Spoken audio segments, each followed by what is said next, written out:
All right, guys. For practice today, with the COVID list, yeah, guys who can't go, we got Ayuk, Helm, DJ Jones, Kinlaw, Walker, Trent Williams, and Willis, and Armstead. Um, Limited today will be Tevin Coleman and Devo Samuel, um, and then Raheem Sherman and Jeff Wilson. Gonna return a little bit for practice. We'll see how the week goes with them. Go ahead, guys.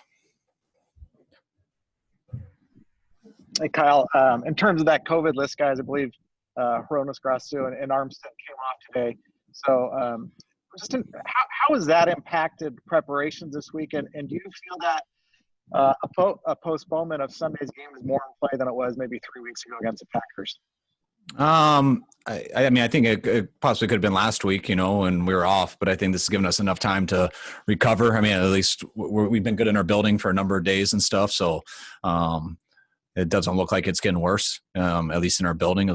So as long as we don't get it in here, that would surprise me. But, it's just going to make it tough to practice this week. We've got a number of guys out who probably won't be back for the game. We'll see how that goes. But, as far as last week, we couldn't do anything last week. So that's the main thing we missed. Kyle, what does your schedule look like this week? Were you able to get players in yesterday, or did it only start today? We were able to get guys in yesterday. We were able to meet them just on the field, get a little bit of a walkthrough. We were shut down for the whole week after that New Orleans game. So we weren't able to come in at all, which, it was good to get the guys fully rest. But yesterday we allowed to get out on the field.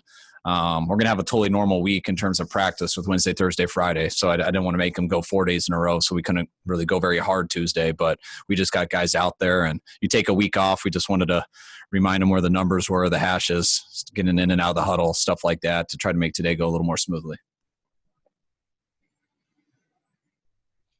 Hey, Kyle, when you look at potentially getting guys back for Sunday, of course, there are a number of guys on the COVID list, but do you have to temper expectations, like you'd mentioned a couple weeks ago, that those guys haven't played in a while and it's not going to be like a magic wand?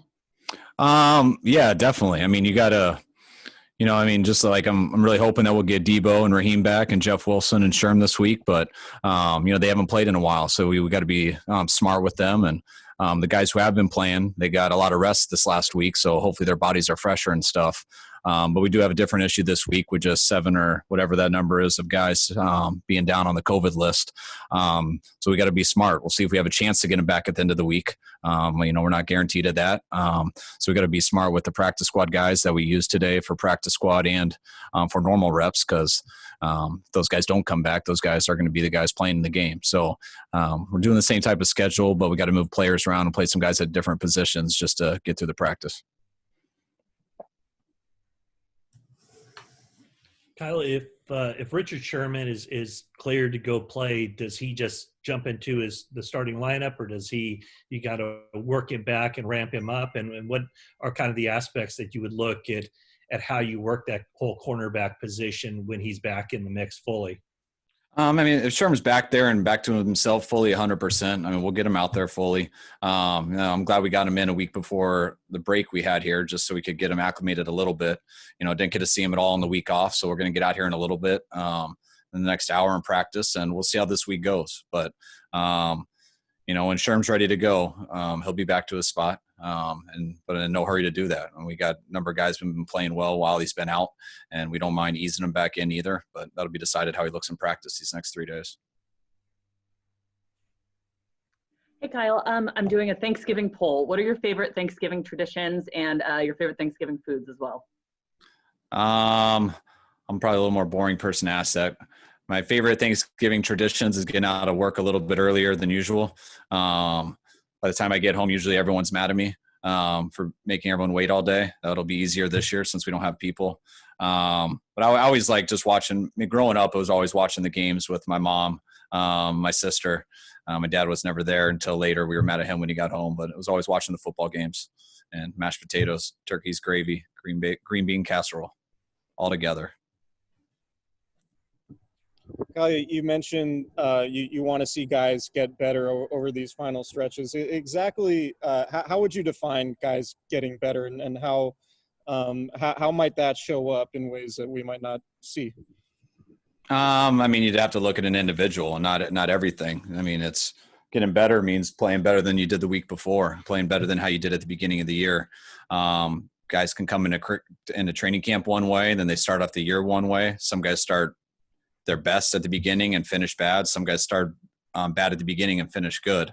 My goal is that everyone keeps getting better regardless of the situation. I think we got a number of guys who can do it. Have room to grow. I think there's been a bunch of guys who got a lot of opportunities this year who didn't necessarily expect it going into the year, and they need to take advantage of this playing time that want to help our team this year and to help themselves and our team going forward into next year.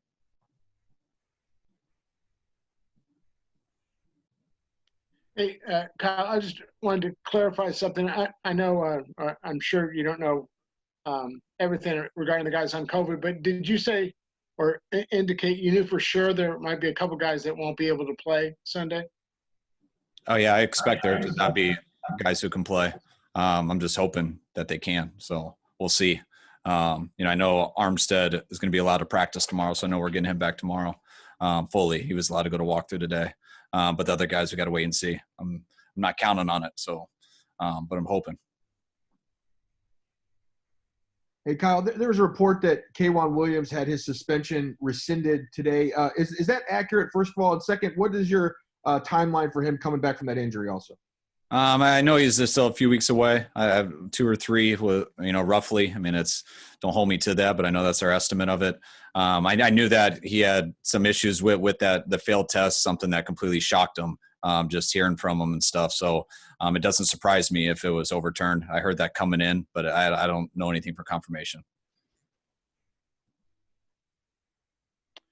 Hey, Kyle, you've been asked about McKivitz and how he's faring. I guess what's the latest for him? And I mean, in effect, is this kind of an audition for him to say, hey, I can be a starter for you guys next year?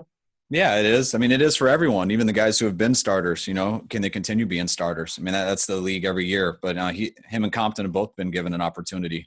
And then moving Brunskill to center, he's been given an opportunity to show us where he can help at other positions too. I was impressed with Compton and McKivitz coming in on early notice versus Green Bay and rotating and playing pretty good. And I thought both of them took a step forward in the right direction versus New Orleans. So we'll see how this year keeps going with both of them. They've been competing real well, and we'll see if one gets ahead of the other. But I've been happy with their progress so far. Kyle, I was wondering what's been the mood like in the locker room, just as you guys battle the injuries and all the COVID that's going on, or the positive COVID tests, and then I guess how are you making sure that you're keeping this playoff message going, and just if you can just talk about that. I mean, the mood's been. I mean, it is what it is. I mean, it's kind of different. It's a little unusual. I mean, to go on your bye week and.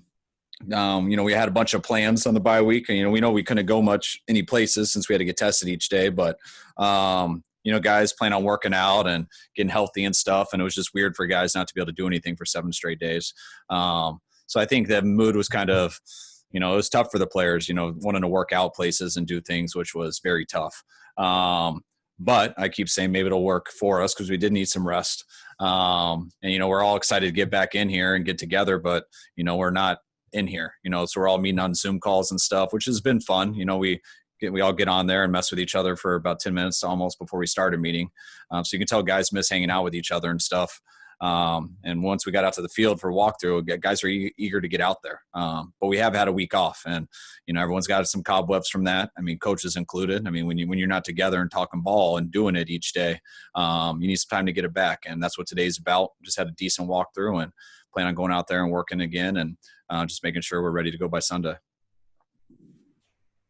Hey, Kyle, former 49ers cornerback Eric Davis recently said Richard Sherman could be the next Merton Hanks at free safety.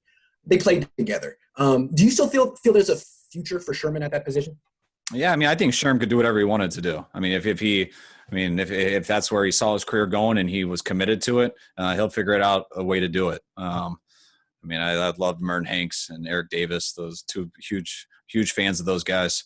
Sherman doesn't have as long of a neck as Merton, but he's got more hair that could help him with the hitting, I guess. But Sherman, whatever challenge he wants, I wouldn't put anything past him. Couple more, please. What was the injury to Jawan Jennings, and are you expecting him back before the end of the season? Hoping so. You know, we think about 3 weeks away. It was tough because he was doing really good in practice, and definitely would have ended up helping us this year. But he pulled his hamstring really bad, as bad as anyone we've had this year. And so I forget what week it was, but it was about a 6-week injury.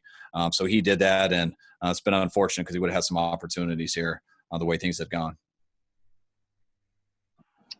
Well, have you had a chance to check in on Trent Williams and how he's doing? I guess he told ESPN the other day that he indeed tested positive and was battling some stuff.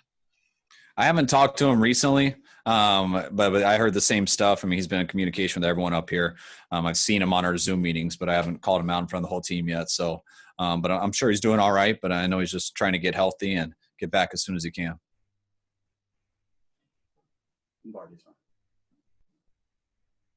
Hi, Kyle. The opposite dynamic of the bye week that the Rams are facing this week. East Coast game on Monday night, and then they have to play the shorter week. In your experience coaching those situations, how has that impacted your team the following Sunday?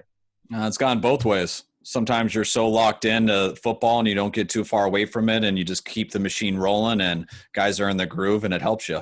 And then I've been on the opposite where the East Coast trip, playing Monday night, you're tired, the traveling, and it's hard to get back up for it. So sometimes it's a huge benefit. Sometimes it's a huge negative, just like bye weeks. I've had times where bye weeks help you so much because you need the rest and you come out and you're going. And I've had bye weeks where the rest hurts you. So it's whichever way it is, it's going to be one or the other. Did you enjoy that video? Make sure to check out these other ones.